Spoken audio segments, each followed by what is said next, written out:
everybody, and welcome back to our continuing live coverage of Call of Duty XP. Now, you saw the keynote earlier, and we are just going to keep the fun rolling even more with a demo of Modern Warfare 3, courtesy of our friend Robert Bowling from Infinity Ward, who's here to join us right now. Robert, thanks for dropping by. Yeah, good to see you, man. How's the show going so far? I know you guys made some big announcements a couple hours ago. Yeah, no, it is insane, as I like to say about XP. It's been fantastic. I mean, going out on stage and revealing everything for the first time to this crowd, to super hardcore Call of Duty players, was phenomenal. I mean, to hear the guys cheer about stuff like taking out Last Stand, taking out One Man Army, the stuff that matters to players like us, it was awesome. All right, that's good to hear. Yeah. So we've actually got some video of the game, if we can go ahead and get started on rolling that, if possible.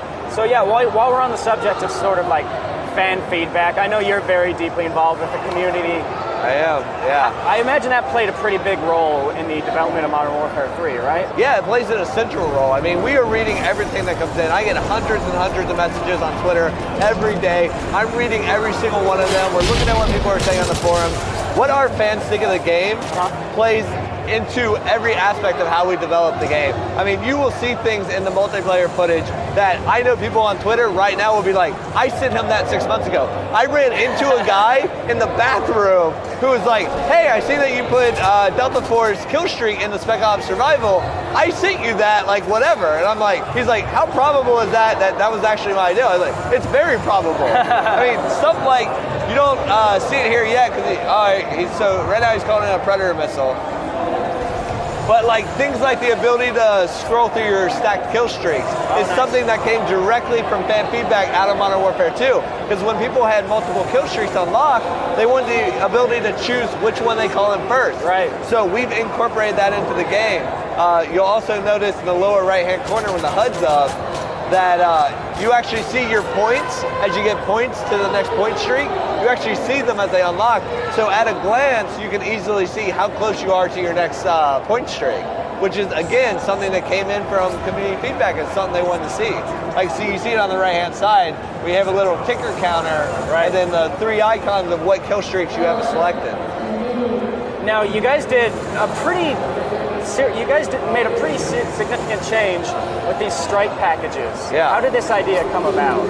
Well, strike packages is the complete revamp of the kill streak system, because in Modern Warfare 2, it became pretty obvious that the kill streak system was entirely catered around high or good kill death ratio, completely ignoring guys like me who are good at the game. When I play domination, I play search and destroy. I'm not getting a great kill death ratio because I'm dying all the time trying to cap the point, which is what you're supposed to do in domination. So we wanted to make it where you got to choose to be rewarded for your play style, not try to force you to be a kill death ratio guy. Because there are guys who are good at that and they have rewards for that. But now we want to take that experience and expand it to all types of game types. Because, I mean, Team Deathmatch is by far the most popular game type, but there's hardcore domination players. There's hardcore capture the flag players. And they should be rewarded and incentivized for playing team games just as much as everyone else. Now, actually, just to take a look, what's this map that we had going right here? This one is Arkaden. It's like a mall in Germany. Okay. Yeah, so this takes place in Germany. It's like a retail center. This is one of my favorite maps, actually, because it has a lot of really cool routes, vertical routes. I noticed that when I was playing yesterday, there's this one little area that looks like a tiny little IKEA with furniture and stuff like that. Furniture store. Yeah, a little furniture store. Yeah, whenever you're playing MP, you just naturally come up with names for areas. That one to me is furniture store because it's like you instantly know where I'm talking about. So you see here, he actually has a different reticle on his red dot, opposed to just a red dot. That's one of the things that, because you can level up your weapon now, just like you can your character.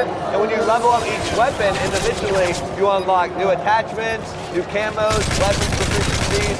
And another thing that you do, which we didn't even talk about on stage, was you can actually unlock new reticles that you can customize. Nice.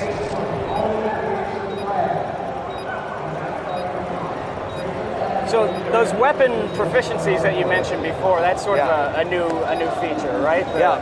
The weapon leveling system. Yeah, so you level up your weapon, and weapon proficiency is all about going back to that gun-on-gun combat. Because Modern Warfare 2 is very much focused on the kill streak. We still have a lot of point streaks in Modern Warfare 3. We still have air support, but the balance of them has completely changed. Yeah. So they're not as dominating as they was before. You have so many tools for taking them out. The balance between the gun-on-gun gameplay and the air support is so much different. Yeah, you have a lot of cool things you can call in, but in reality, your gun and your ability to use it is what we focused on. Right. And the air support is being used as support. Sometimes it's getting your kills, but it's not your replacement to being a good player by any means. And adding in weapon proficiencies just takes that gun-on-gun combat even further, because now you can specialize in your weapon even further by adding attributes to it like less kick, or less flinch, or less sway, or the ability to hold your breath with assault rifles, which is brand new. And what I will do is I will actually say I'm using the ACR. I might use the ACR in Team Deathmatch and Search and Destroy, but in those two game types, I want the ACR to react differently, because in Team Deathmatch, I'm focused on accuracy. So I'm looking at the weapon proficiencies that give me better accuracy, where in Search and Destroy, I'm actually focused on speed far more than I am accuracy. So in the same weapon, I can have two different play styles with it. And that's what I love about They love it too. is, I can customize my play style even more than I ever could before. It's kind of like that. Is it the Marines? This is my gun. There are others like it, but Yeah, exactly. fostering that sort of love affair with a particular model that you just sort of roll with constantly. There you go. So he just picked up a ballistic vest, which is a brand new thing for Modern Warfare 3 as part of the support package.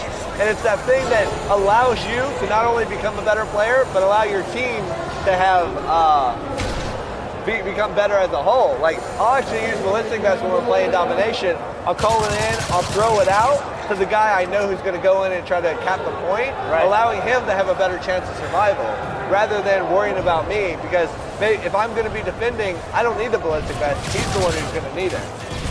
Now, when you unveil a feature like the support strike package, are you worried about any sort of backlash from the real hardcore, skilled Call of Duty players who just want it to be all about them?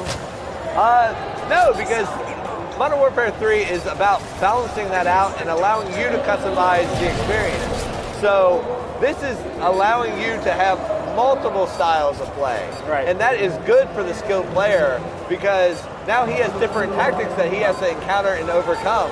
And that's the fun, because being a good player isn't fun.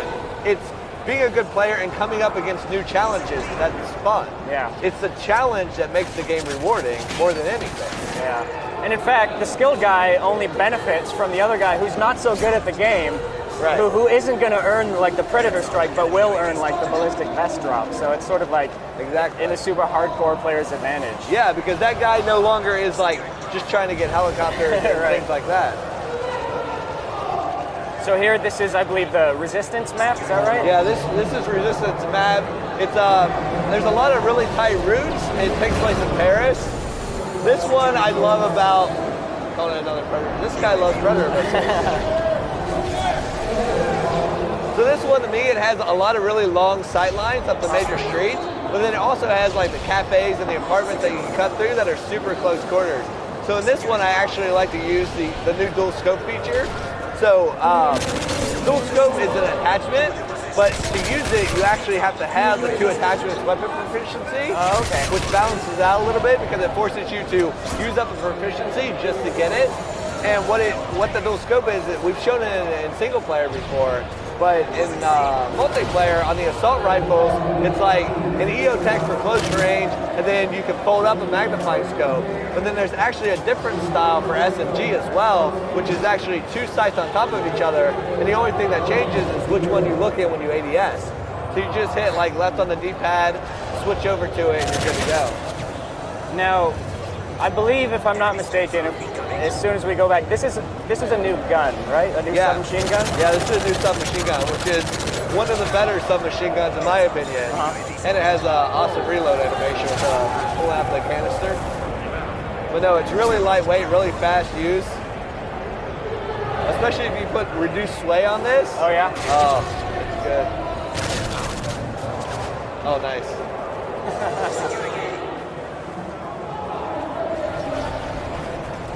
So you see an extreme conditioning up there, which fans will notice was actually our sprinting related perk from Call of Duty 4. So we've reverted back in a lot of stuff that you'll notice of like looking at the perks from Call of Duty 4 and Modern Warfare 2 and picking the best of the best. Right. So it's about adding in new ones that make sense, losing the ones that didn't, like Last Stand, like Commando, and then bringing back our favorite ones from Call of Duty 4 that fans really like, that balance it out a little bit better.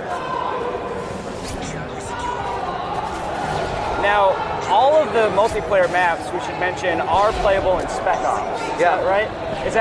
I imagine that probably poses a bit of a challenge for the map design team, making sure that they're compatible in competitive and cooperative situations, right? Yeah, well, I mean, when you're designing a map, you're looking at, you're looking at sight lines, you're looking at cover points, you're looking at flow routes and hotspots for team deathmatch, but then you're also looking at, okay, is this a good objective map? Where are we going to put the flags? Where are we going to put the dom points? And that same mentality just carries over whenever you're designing for Spec Ops. Okay. Because Spec Ops, what you're really worried about is, where are you going to put the armories? Are they easily defendable? Can you get there and not be dominated the entire time and balance it out that way? And then the rest of Spec Ops is just, you're constantly running around the map. You're always on the move in Spec Ops Survival. But yeah, we're going to have 16 multiplayer maps that come on the disc. Every single one of them is going to be in Spec Ops, which is great because when we start doing DLC, which we don't even start thinking about till the game's done, but when we do, that opens up a whole lot of possibilities of like taking new multiplayer content and also adding in new Spec Ops content at the same time. So, what's this map that we're having a look at right now?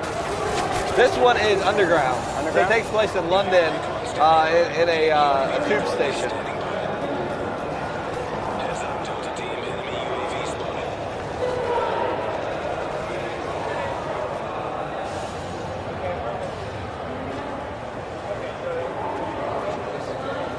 Seem to be rolling with.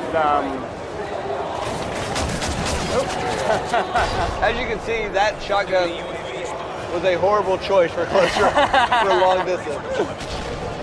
He switched it up now. There you go. Whoever playing is a horrible player. Now we see with Juiced that death streaks do make a return. Death streaks make a return, yeah. They've been balanced a lot more, Yeah. so that, some of the death streaks are much harder to obtain. They're for that player who's just getting stomped and needs a little help getting back in. They typically have a much less impact. So, for example, like Juice only lasts for a very short amount of time. Hollow Points only last for one kill. So it's really just giving them a slight chance to get back in the thing, but death streaks are never going to compete with a player who has a lot of skill. If you're a skilled player, death streaks aren't going to do anything. I love how he stabs a guy trying to find where the next tube station is.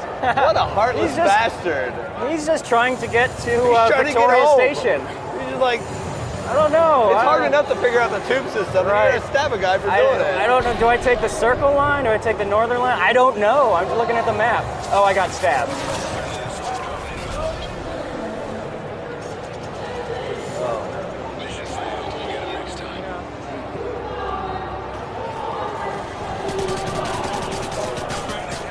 Oh, drop shot. Drop shotting, which our hardcore guys will be happy to know is back because we don't have dive to probe. Oh, yeah. So, All right, so here we go. We got to sort of the piece de resistance, the brand new game mode, Kill Confirm. yes. Kill confirmed, I'm extreme. This is one of my favorite modes now. Replacing, when I would play Team Deathmatch because it adds a completely new strategy to it. So as you see, when you put a guy down, he drops dog tag. You have to collect that dog tag. You or one of your teammates has to collect it. to get a point for your team. So getting the kill doesn't matter if you're not confirming the kill. And now the enemy can actually pick up his friendly dog tags before you do and deny the kill. Oh, okay. So it forces you to either work as a team, and so say you want to snipe, if you don't have somebody out there running and gunning and getting those dog tags when you put them down, it doesn't mean anything. I also find myself as a running gunner, having like a guy that I run with, forcing me to play as a team because I want to be with him in case he goes down so I can strafe and deny the kill. So when me and him come into a firefight, I'm not just thinking about, okay, I need to kill this guy. I'm thinking, not only do I have to try to kill this guy, but I have to be conscious of where my teammate is and start thinking about strafing if he goes down. Right.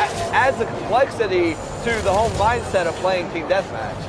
I like that he shoots him and then knifes him in the neck. You got to finish the job. This guy is brutal. He's taking kill confirmed to a whole new level. You see the red dog tags? Yep. The red dog tags are friendly dog tags that you can deny. The gold ones are enemy dog tags that you need to collect.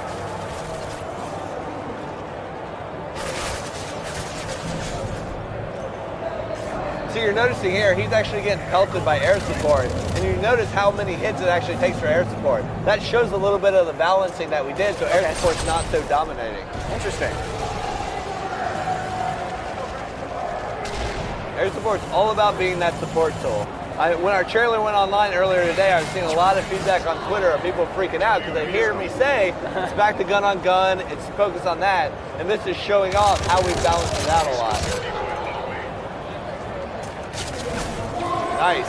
Oh, I thought he was gonna. But it was sheet metal. That was a good move. Just hide behind something other than sheet metal. Other than sheet metal. Yeah. The Call of Duty series has been doing surface penetration for a long time. Sheet metal just isn't going to cut it. Yeah. It's been a long time since that technique worked. So we should mention, and I apologize if you did mention this before, but you still get XP for kills, right? Yeah. So in Kill Confirm, you get XP for putting them down, and you get XP for collecting the dog tag. Now, if your buddy gets the dog tag, you both get XP for it. So it incentivizes you to work as a team even more because you're both going to be rewarded. You're never stealing anything from your teammate, so you should never be shy about collecting dog tags of your friends. Nice. Yeah. All right, well, I think we covered quite a lot of features. Anything else? Any hidden surprises? Any 402 favorites that you want to mention? There's so much stuff in the game. Some of my favorite stuff is the new gear we're adding, portable radar, the trophy system. So when I'm going into a plant a bomb, I can throw up the trophy system because as soon as you get on that bomb site, they're throwing grenades or trying to launch tube. Trophy system helps balances that out because it's taking out the explosives in the air, gives you that few more seconds to plant. As a whole, we've completely rebalanced explosives. So claymores, frags, new tubes aren't nearly as powerful or plentiful as they ever were before. Nice. All right, Robert. Well, I appreciate your time. Yeah. We definitely covered a lot of features. They all Rapid look fire. Rapid fire. Boom, boom, boom. That's how it's done. That's how it's done.